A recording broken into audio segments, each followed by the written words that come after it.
Hi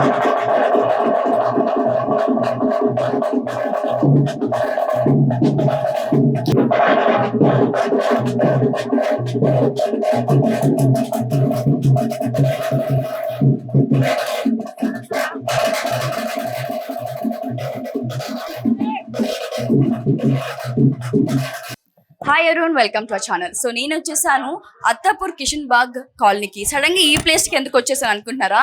yes, ఇక్కడ మరి తుల్జా భవాని దేవతని పెట్టడం జరిగింది. ఆల్రెడీ ఈ టెంపుల్ ఉంది, చిన్నగా ఉండింది. దీన్ని కొంచెం పెద్దగా చేసి మరి ఇంకా ఈరోజు సంబరాలు జరుపుకుంటున్నారు. పోతరాజు ఉన్నారు, ఆయనతో కూడా మనం మన తర్వాత మాట్లాడదాం. దీనికి సంబంధించి మనతో పాటు పక్కన నివాసులు ఉన్నారు, వాళ్ళతో మాట్లాడదాం. అసలు ఏ నెలలో ఏ ఇయర్ లో స్థాపించారు, మరి ఈ ఫౌండర్ ఎవరు, ఏంటి అని మరిన్ని విశేషాలు ఆయనతో క్లారిటీ చేసుకుందాం. నమస్తే సార్. సో ముందు ఎలా ఉండేది టెంపుల్? చిన్నగా చెట్టు కింద ఉండిందా, ఎలా ఉండేది ముందు? पहले छोटा हो गया था मंदिर, वो क्या रोड का पानी जा रहा था, वो हिसाब से वापस फिर से बनाए हम लोग। मतलब पूरे कॉलोनी वाले मिलके, अभी हम मेन हम 3 भाया है, सब मिलके एक वो कर लिए कि भाई थोड़ा उठाएंगे और बड़ा करेंगे बोल के अपनी दिल से वो वापस मंदिर को बड़ा करे। नीचे हो गया, पानी जा रहा था रोड का बोल के वापस बड़ा करे उसको। అంటే దీనికి ఎవరైనా ఫౌండర్స్ వచ్చారండి? ఎవరైనా హెల్ప్ చేయడం జరిగిందా, లేదంటే మీరు కాలనీ వాసంతా డబ్బులు వేసుకుని చేయడం జరిగిందా? యాక్చువల్లీ కాలేజ్ వాళ్ళే ఎక్కువ చేసినారు అందరు, బట్ ఎవరి మంచిగానే ఇచ్చినారు మేడం. అందరికి చెప్తే వాళ్ళు కూడా ఇచ్చినారు. బట్ మెయిన్ థింగ్ అంటే లక్ష్మణ్, శంకర్ భాయ్, ఇంకా మారుతి, ఈ ముగ్గురు తమ్ముడు ఉన్నారు. యాక్చువల్లీ వాళ్ళు ఫస్ట్ థింగ్ దేవుడి గురించి ప్లేస్ ఇచ్చినారు.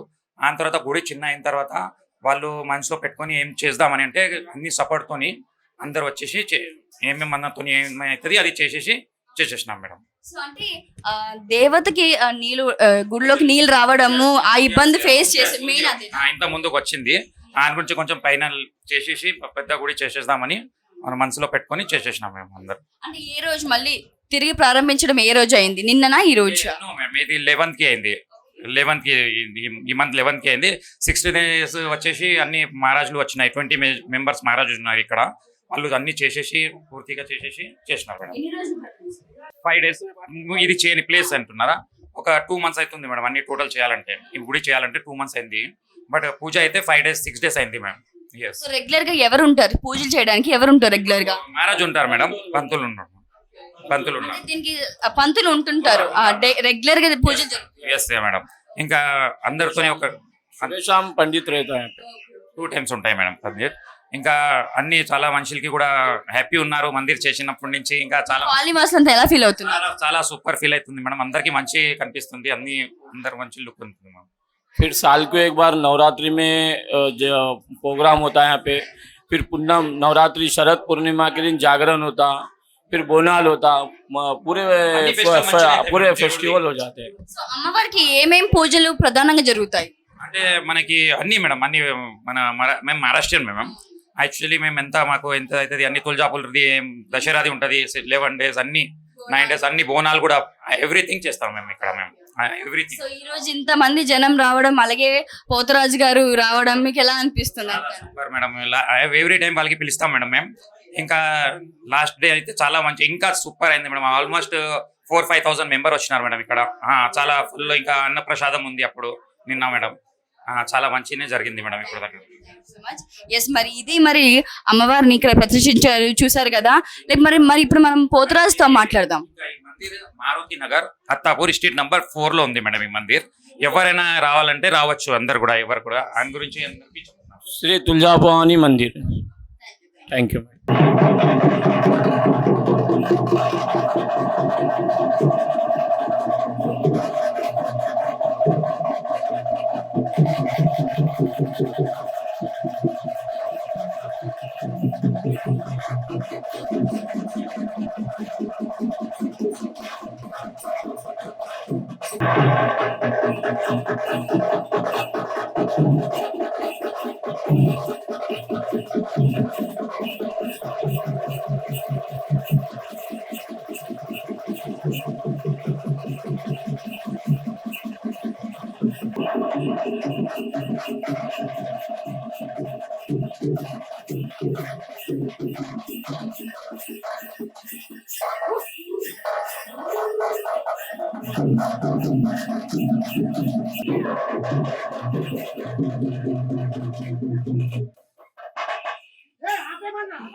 जय बोलो काली माता की जय। जय बोलो अम्बाबाई माता की जय। जय बोलो अम्बाबाई माता की जय। बोल भगवानी की जय। बोल भगवानी माता की जय।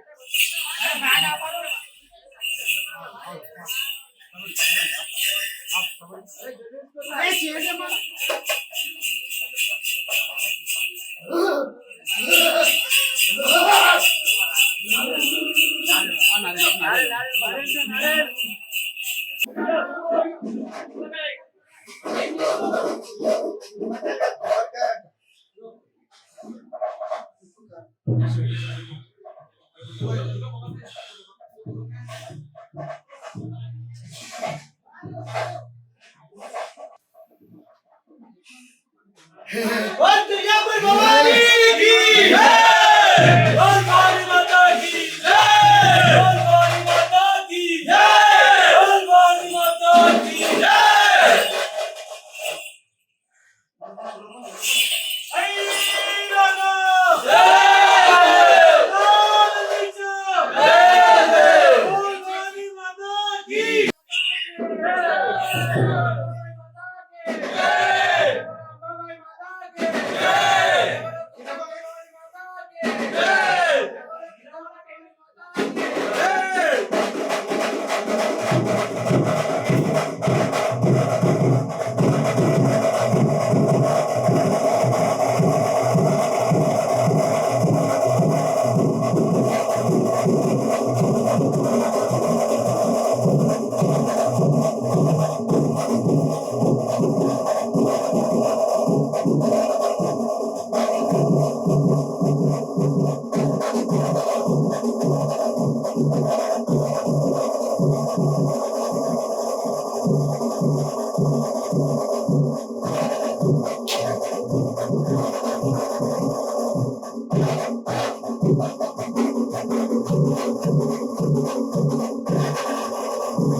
बात ही नहीं करता, कुछ भी बात नहीं करता, बोले तो सुनता भी नहीं, जवाब ही नहीं देता। ठीक सब सही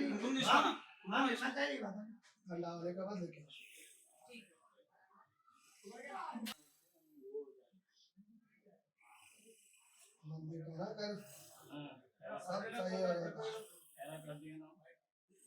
उनके पैर पे वजन डालो।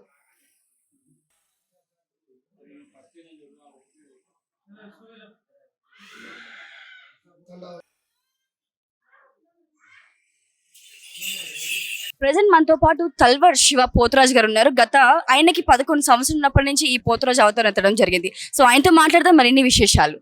నమస్తే. నమస్తే మేడం, చెప్పండి. బాగున్నానమ్మా. మీరు ఏజ్ నుంచి స్టార్ట్ చేశారు ఇట్లా చేయడం? నా వయసు 11 సంవత్సరాలు. అప్పటి నుంచి మా తాతని చూసుకుంటూ ఈ పోతరాజేశము, మా తాత పోతరాజేశం వేస్తుండే. ఆయనను చూసి నేను గిట్ట ఇట్లనే కావాలని చెప్పేసి ఇప్పటికి 17వ సంవత్సరం. ఈ సంవత్సరంతో కొత్త సంవత్సరంతో 18వ సంవత్సరం నేను ఈ ఆటగా పట్టి ఒక 11 సంవత్సరాలు అవుతుంది. తాత అప్పుడు ఇట్లా ఆటగా పడుతున్నో అప్పటి నుంచి కొన్ని గుళ్ళు రాగిపత్రం ఉన్నాయి. ఆ రాగిపత్రం కొన్ని మెయిన్ గుళ్ళు ఉన్నాయి సిటీలో. ఆ మెయిన్ గుళ్ళ కాడ నుంచి గోల్కొండ, బల్కంపేట, కార్వాను, పురాణపూల్, కిషన్ పైల్వాను, గండిపేట గుడి, ఇంకా చాలా గుళ్ళు కిషన్ బాగ్లో గిట, ఇంకా కొన్ని చాలా గుళ్ళు విలేజ్లలో గిట ప్రతి సంవత్సరము ఆమెకి కొత్త గుళ్ళైనా, బొడ్రాయి పండుగలైనా, కొత్త గుళ్ళు ప్రాణప్రతిష్ఠ అయినా ఏదైనా కానీ అక్కడ పోతరాజేశము బలిగంప కార్యక్రమం యాటగావులు తాతల నుంచి పూర్వీకులకు నుంచి చేసుకుంటూ వస్తున్నాను. అన్న మీరు ఇందాక మేము చూసినట్లు మేకని మీరు కొరకడం జరుగుతుంది అన్న. మీకు మీ మీదకి ఏ దేవుడు ప్రధానంగా ఎప్పుడు ప్రతి గుళ్ళల్లో ఇలా చేసినప్పుడు వస్తున్నాను? ప్రత్యేకంగా ఈ అమ్మవారు నాకు వచ్చేది కాళికామాత, పోతలింగడు. నాకు అమ్మవారి పటం వేసినప్పుడు పటంలోకి ఎక్కేటప్పుడు కాళికామాత పూనుతుంది. నేను ఇలా వేషధారణలో పోతలింగడు, పోతరాజు అంటే ఒక భగవంతుడు, 7 అక్కచెల్లెల సోదరుడు. ఆ పోతరాజేశంలో ఉన్నప్పుడే ఆయన నాకు పోతరాజేశం ఒంటి లోపలికి వచ్చి ఈ ఆటగోవ అనేది అమ్మవారికి చాలా ఇష్టమైన ఒక కార్యక్రమం, ఒక ఘటం ఇది. అది బొడ్రాయి పండుగలో ఊరి బొడ్రాయికి, ఊరి కొత్త కొత్త గుళ్ళకి బలిగంప కార్యక్రమంలో ముందు పోతరాజేశాలు జరుగుతాయి. కొన్ని గుళ్ళలో బలి అర్పణ చేయకూడదు, అది మంచిది కాదు అంటారు. కానీ మహాంకాళికి బలి అర్పణ ఇష్టమా? ఎవరు చెప్పారో కానీ బలిగంప బలిది ఇవ్వడము అమ్మవారికి చాలా ఇష్టమైన ఘటం ఇది. బలిగంప కొట్టడం వల్ల చెడు నివారణి. ఇప్పుడు మనకి కరోనా ఎలా వచ్చిందో ఒక టైంలో గత్తర లేచిపోయిండే. ఆ గత్తర లేచినప్పుడు మనకి ఇట్లనే పూర్వీకులు పెద్దలు అందరు కూర్చొని ఈ బలిగంప కార్యక్రమం అప్పట్లో పూర్వీకులు అమ్మవారి గుడి నుంచి పనిబాట వాళ్ళు, సాకలోలు, మంగళోలు, మాదిగోలు, మాలోలు, మంగళి వాళ్ళు అందరు కలిసి ఈ పనిబాట వాళ్ళు, ఈ కులవృత్తి వాళ్ళు ఈ బలిగంప కార్యక్రమం చేస్తే ఊరంతా బలి జల్లితే చెరు నివారణ వెళ్ళిపోయి పిల్లలకి ఏ రోగం రాకుండా ఇట్లాంటి కరోనా లాంటివి ఇంకా ఎటువంటి రోగమైనా కానీ మన దరిదాపులకు రాకుండా ఊరు లోపల నుంచి బొడ్రాయి నుంచి బలిగంప చేసుకుంటా ఊరు బయటికి వెళ్ళిపోతే ఆ కరోనా ఎటువంటి రోగాలైనా కానీ చెడు నివారణ మనకి దూరం వెళ్ళిపోతుంది అని చెప్పేసి అప్పటి నుంచి మన తాత ముత్తాతలు పూర్వీకులు ఈ బలిగంప చేస్తున్నారు. ఇప్పుడు మనం చేసుకోవడం గిట చెడు నివారణ ఏంటంటే ఒక గుమ్మడికాయ తీసేస్తే ఎట్లా మనకు దిష్టి పోతుందో అమ్మవారికి అట్లా బలిగంప చేస్తే చెడు నివారణ పోతుంది. ఊర్లో ఉన్న చిన్న పెద్ద ఎవరికైనా కానీ ఆరోగ్యంగా ఉంటారు. ఈ బలిగంప కార్యక్రమం చేస్తే ఊరంతా బాగుపడుతుందని ఈ బలిగంప కార్యక్రమం చేస్తారు. యాటగావు ఏంటంటే అమ్మవారికి చాలా ఇష్టమైన ఘటం ఇది. పోతరాజు వాళ్ళ సోదరుడు యాటగావు బట్టి ఆయన నోట్లో రక్తము అమ్మవారికి చిమ్మిస్తుంటే ఆమె ఎంతో ఆనందపడుతుంది. ఆనందపడ్డాక ఆమె 7 అక్క చెల్లెలు అప్పుడు పోతలింగడు చాలా ఊరికి బొడ్రాయి కాబట్టి ఆయన చాలా శాంతిగా అవుతాడు. అప్పుడు ఊర్లో ఏ చెడు నివారణ రాకుండా అన్ని విధాలుగా మంచి జరుగుతుంది. అన్న మీరు ఈ పోతరాజు అవతారం సాయంత్రం ఎత్తున్నారు అని అనుకున్నప్పుడు మీరు పొద్దున్న నుంచి ఏమైనా పూజల్లో ఉంటారా, లేదా ఈ పోతరాజు చేసినప్పుడు మీరు ఏమన్నా దీక్షలలో ఉంటుంటారా? ఈ పోతరాజేశము వేసేటప్పుడు నిష్ఠ నియమాలు చాలా ఉంటాయి. నేను నిన్న రాత్రి నుంచి మనకు ఉదయం 12 కాదు, ఉదయము మనకు సూర్యోదయము మనము సంధ్యవేళ అంటే 3 గంటల నుంచే ఆ 3 గంటల నుంచి నేను ఉపాసంగా ఉండి పొద్దున అమ్మవారికి ఇంట్లో పూజ చేసుకొని ఊరి బొడ్రాయికి మొక్కి మా ఊరి బొడ్రాయి షేక్పేటలో ఊరి బొడ్రాయికి మొక్కి తర్వాత నేను ఊర్లు దాటుకుంటూ వచ్చేటప్పుడు ఊరి పొరిమేరలో ఏ గుళ్ళు అయితే ఉంటాయో గోల్కొండ, బల్కంపేట, మైదీపట్నము అలా గుళ్ళలకు మొక్కుకుంటా ఈ గుడి దగ్గరికి చేరుకుంటాను. ఏ అడ్డంకులు రాకుండా ఆ పొలిమేరలలో బొడ్రాయిలని ఆ పొలిమేరలలో ఉన్న అమ్మవార్లని మొక్కుకుంటూ నిదానంగా ఇక్కడికి చేరుకుంటాను. ఎందుకంటే ఆ శక్తి ఆ తల్లి అక్కడి నుంచి రావాలంటే ఎన్నో అడ్డంకులు కలిగిస్తుంది. ఆ అడ్డంకులు కలగకుండా ఊర్లో ఉన్న బొడ్రాయిలను మొక్కుకుంటా పొలిమేరలో ఉన్న ఆ తల్లిలను మొక్కుకుంటా ఇక్కడ దాకా రాగలిగాను. వచ్చిన తర్వాత ఈ యాటగావ్ ప్రోగ్రాం అయిపోయిన తర్వాత మొత్తం ఎక్కడిదక్కడ స్నానం చేసి పోతరాజు సామాన్కి మళ్ళీ పూజ కట్టి ఆ పోతరాజు సామాన్ని ఒక భద్రపరిచిన తర్వాత అప్పుడు నేను ఒక పొద్దు అనేది వదులుతాను. అన్న నాకు ఇది ప్రధానంగా ఎదుర్కొన్న సమస్య అంటే క్వశ్చన్ ఏంటంటే పోతరాజులు ఇలా పోతరాజు వేషం వేసినప్పుడు లేదా ఇలా బలి ఇచ్చినప్పుడు తాగి చేస్తారు, తాగేసి ఇవి వాళ్ళు ఇష్టచలంగా మీదలు పడుతూ ఉంటారు, ఉరుకుతూ ఉంటారు అన్నదానికి మీరు ఏం చెప్తారు? పోతరాజులు తాగి పోతరాజేసడం వేయడం ఒక పూర్వీకుల కాలంలో నడుస్తుండే. అది గిట్ట వాళ్ళు తాగకపోతుండే ఒక ఏలు చుక్కతోని ఆ మందు లోపల ఏలు చుక్కని టచ్ చేసి నాలుక పైన టచ్అప్ చేస్తుండే వాళ్ళు, తాగేవాళ్ళు కాదు. అప్పట్లో పోతరాజులు పొద్దున 6 గంటలకి గజ్జ కడితే 24 గంటల దాకా గజ్జ అలాగనే ఉంటుండే. ఎవరికైనా కానీ సాధారణ వ్యక్తి ఈ పోతరాజేశం వేయలేడు. గజ్జ కట్టి ఆ బిగిత పడ్డ నరాలకి గజ్జ కట్టి ఆడడము ఆ తల్లి ఇచ్చిన శక్తి, ఆ తండ్రి పోతలింగడు ఇచ్చిన శక్తితోనే ఈ పోతరాజేశం చేయగలుగుతాము. తాగి ఊగికుంటా ఈ పోతరాజేశం కాదు. నిష్టంగా నియమంగా ఉంటే ఎంత గట్టిగా కట్టినా ఎన్ని అడ్డంకులు వచ్చినా ఎన్ని ఆటగావులున్నా ఎన్ని బలిగంప కార్యక్రమాలున్నా ఎన్ని ఎదురులున్నా పోతరాజేశం వేసి పసుపు రుద్దుకున్న తర్వాత ఆ ఒంటి లోపలికి ఆ భగవంతుడు పూనిపోయి దాని తర్వాత కార్యక్రమం ఆయన స్వయంగా చేయించుకుంటాడు. Thank you so much. చూసారు కదా, సో ఇప్పటి వరకు జరిగిందంతాను మరి మహంకాళమ్మకి జరిగిన వేడుకలు అనమాట. సో ఈ టెంపుల్ రావాలంటే అత్తాపూర్ తుల్జా భవానీ టెంపుల్ అనమాట, కృష్ణాబాగ్ రోడ్ లో ఉంది, వచ్చి సందర్శించండి.